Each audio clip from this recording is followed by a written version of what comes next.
Welcome to my channel. आज मैं आपके साथ बहुत ही टेस्टी सी मिठाई की रेसिपी शेयर करने जा रही हूँ जो बिना गैस जलाए इतनी स्वादिष्ट मिठाई तैयार होती है कि इसमें ना ही कोई मावा और ना ही कोई चाशनी।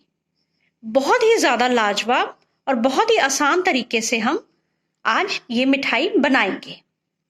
अगर आप मेरे चैनल पर पहली बार विजिट कर रहे हैं तो मेरे चैनल को सब्सक्राइब करना ना भूलिए, क्योंकि मैं इसी तरीके की आपसे मज़ेदार रेसिपीज आपके सामने लेकर आती रहूं। तो चलिए अब हम मिठाई को बनाना स्टार्ट करते हैं। आज हम बनाएंगे बहुत ही टेस्टी सी मिठाई जो हम बिस्किट से तैयार करेंगे। बहुत ही स्वादिष्ट ये मिठाई तैयार होती है और बिना गैस चलाए बहुत ही झटपट तरीके से। तो सबसे पहले हम क्या करेंगे, बाउल के अंदर लेंगे बिस्किट। हम लेंगे पार्ले जी के 10-10 रुपए के 2 पैकेट। बिस्किट्स को हम निकाल लेंगे बाउल में।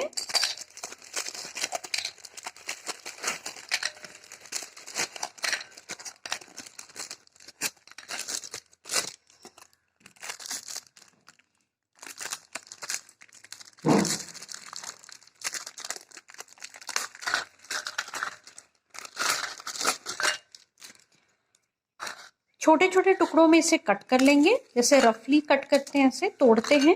रफली हमने तोड़ लेना है बिस्किट्स को।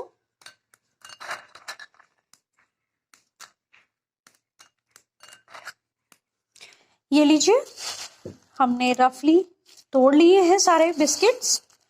और पार्ले जी के बिस्किट्स का बहुत अच्छा टेस्ट आता है। आप चाहें तो कोई भी बिस्किट यूज कर सकते हो। ये देखिए, और अब इन्हें ग्राइंड कर लेंगे हम। ये लीजिए, ग्राइंड हो गया है। बिल्कुल हमने फाइन पाउडर बनाना है बिस्किट्स का। अगर आपको लगे कि फाइन पाउडर नहीं है तो आप इसे छान भी सकते हैं, क्योंकि हमने बिल्कुल फाइन पाउडर बनाना है। नहीं तो जब हम मिठाई बनाएंगे तो हल्की सी गुठलियां आ जाती हैं, वो अच्छी नहीं लगती मिठाई के अंदर। तो चलिए अब हम अपने नेक्स्ट स्टेप पे आते हैं। लेंगे 4 चम्मच चीनी। आप अपने टेस्ट के अकॉर्डिंगली कम ज्यादा कर सकते हैं। वैसे 4 टेबलस्पून चीनी सफिशिएंट है मिठाई के लिए। और साथ में ऐड करेंगे 4 टेबलस्पून चीनी में 2 इलायची। इसको मैंने इस तरह से दाने निकाल के अलग कर दिया है ताकि अच्छे से पिस जाती हैं। साथ में डालेंगे मिठाई को और भी स्वादिष्ट और हेल्दी बनाने के लिए मैंने 5 से 6 बादाम लिए हैं और 5 काजू लिए। और अब इसके अंदर हम ऐड करेंगे 4 टेबलस्पून नारियल का बुरादा, जिसे हम डेसिकेटेड कोकोनट कहते हैं। अब सभी चीजों को हम ग्राइंडर जार में पीस लेंगे। और क्योंकि हमने पाउडर बनाना है, कोशिश कीजिए आप डेसिकेटेड कोकोनट को भी पीस लीजिए, क्योंकि इसका भी फाइन पाउडर, वैसे तो डेसिकेटेड कोकोनट का पाउडर होता है, लेकिन जब आप दोबारा से पीसेंगे घर पे तो और भी ज्यादा फाइन पाउडर निकल आएगा। तो इसलिए हम अब सभी चीजों को ग्राइंडर जार में डाल के पीस लेंगे। ये लीजिए, पाउडर ग्राइंड कर लिया है मैंने।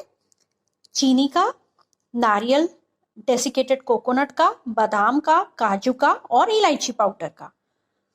ये देखिए, पीसने से बहुत ही फाइन पाउडर आ जाता है। ये देखिए, ऐड कर देंगे हम जो हमने बिस्किट ग्राइंड करके रखे थे उसमें।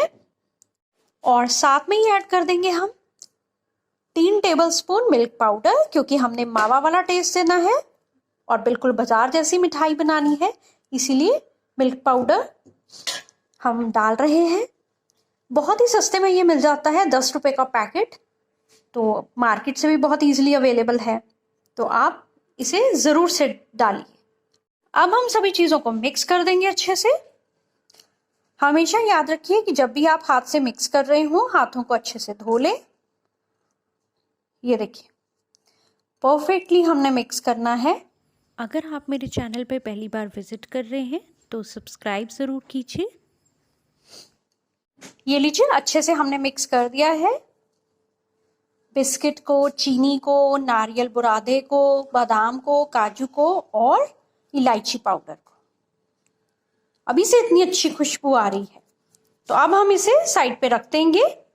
ताज़ी मलाई जो दूध पे फ्रेश मलाई होती है हमने वो यूज़ करनी है, हमने पुरानी मलाई नहीं लेनी, क्योंकि पुरानी मलाई अगर हम पुरानी मतलब कि 1 दिन पुरानी भी अगर हम लेंगे तो उसका वो टेस्ट नहीं आता जो फ्रेश मलाई का आता है। तो अगर आपके पास मलाई ना हो तो आप दूध का भी यूज़ कर सकते हैं, लेकिन उतनी मलाई या दूध हमने लेना है जिससे कि डो अच्छे से बाइंड हो जाए। तो अब हम क्या करेंगे, मलाई लेंगे। मलाई के अंदर अगर आप कलर डालना चाहते हैं डाल सकते हैं, ये ऑप्शनल है। मुझे कलर वाली मिठाई बहुत अच्छी लगती है, इसीलिए मैं इसके अंदर पिंक कलर ऐड कर रही हूँ, pink food colour. Perfect colour आ गया है, बहुत ही सुंदर कलर आया है। तो इसमें मैंने जो फूड कलर है उसकी 2-3 ड्रॉप्स ही डाली हैं, 2-3 बूंदे ही डाली हैं। आप चाहें तो अपने कलर के ऊपर डिपेंड करता है, जितना भी कलर आप डालना चाहते हैं डाल सकते हैं, ये आपकी अपनी चॉइस है। अब हम धीरे धीरे मिक्सचर को ऐड करेंगे, मलाई और जो हमने फूड कलर का मिक्सचर मिक्स करके रखा था ऐड करते रहेंगे और हाथ से मिक्स करते रहेंगे।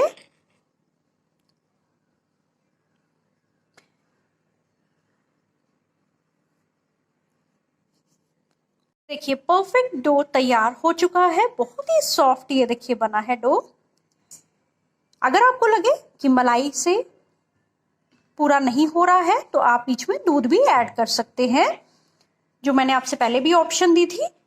तो अब हम कंटेनर लेंगे, कंटेनर के अंदर मैंने ये पार्चमेंट पेपर लगा दिया है और पार्चमेंट पेपर को मैंने ये ऑयल से ग्रीस कर दिया है। ये देखिए कोई भी कुकिंग ऑयल आप ले सकते हैं, उसको ग्रीस कर दीजिए। पार्चमेंट पेपर नहीं है तो आप फॉइल पेपर यूज कर सकते हैं, क्योंकि फॉइल पेपर सबके घर में होता है। कभी फॉइल पेपर ना हो तो कोई भी आप प्लास्टिक की जो शीट होती है वो भी बिछा सकते हैं, कोई भी ऑप्शन आप ले सकते हैं। अब ये डो लेंगे जो हमने बनाया हुआ था, ये देखिए कितना परफेक्ट और सॉफ्ट डो बना है, और इसको ऐड करेंगे हम जो कंटेनर हमने सेट करके रखा हुआ है। आप इसे सेट कर लेंगे मिठाई की शेप में। अगर आप बर्फी बनाना चाहते हैं बर्फी की शेप में इसको सेट कर लीजिए, अगर आप पेड़े बनाना चाहते हैं पेड़े की शेप में सेट कर लीजिए। ये आपके ऊपर डिपेंड करता है कि आप कैसी मिठाई बनाना पसंद करते हैं। 5 मिनट, ये देखिए मैंने इसे बहुत ही परफेक्ट शेप इसलिए दिया है क्योंकि मैंने इसे बर्फी की शेप में कट करना है। कंटेनर के अंदर प्रॉपर शेप नहीं आ रहा था तो इसलिए मैंने इसको प्लेट में निकाल लिया है। और अब इसको फ्रिज में सेट होने के लिए हम रख देंगे 10 से 15 मिनट के लिए। लीजिए 10 से 15 मिनट हो गए हैं हमें फ्रिज में सेट किए हुए रखे हुए। अब हमने बाहर निकाल ली है, ये देखिए कितनी परफेक्ट बनी है, बहुत ही सॉफ्ट है। तो अब इसको थोड़ा सा हम डेकोरेट कर लेंगे, क्योंकि हमने बिल्कुल मार्केट स्टाइल मिठाई बनानी है। डेकोरेट करेंगे हम सिल्वर वर्क के साथ। सिल्वर वर्क बहुत ही इजीली अवेलेबल है शॉप्स पे, शॉप्स ना हो ऑनलाइन मंगवा सकते हैं। तो इस तरीके से हम वर्क को लगा देंगे, बहुत ही अच्छा लुक आता है। ये देखो परफेक्ट लग गया है, और अब हम इसे कट कर लेंगे।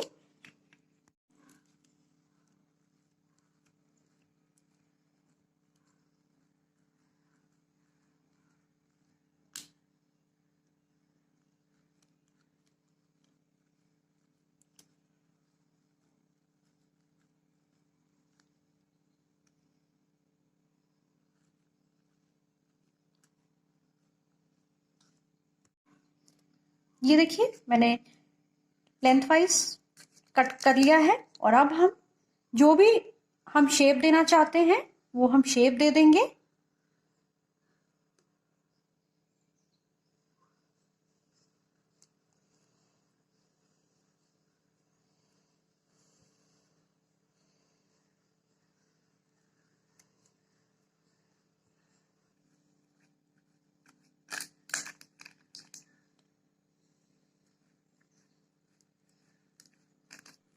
मैं आपको टेक्सचर भी दिखाती हूँ। सबसे पहले ये देखिए मैंने जो कॉर्नर्स थे एक्स्ट्रा वो निकाल लिए हैं।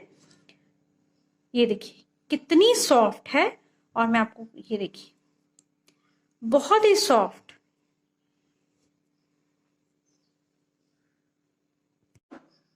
तो देखा आपने कितनी झटपट से हमारी ये बिस्किट की मिठाई तैयार होगी और कोई अंदाज़ा भी नहीं लगा सकता कि हमने इसे बिस्किट से तैयार किया है। आने वाले त्योहारों पे मेहमानों को ज़रूर खिलाइए इस तरीके से इस मिठाई को। कोई पहचान ही नहीं पाएगा कि आपने घर पे कम सामान से और बहुत ही सस्ते तरीके से बहुत ही सॉफ्ट और स्वादिष्ट सी मिठाई तैयार की है।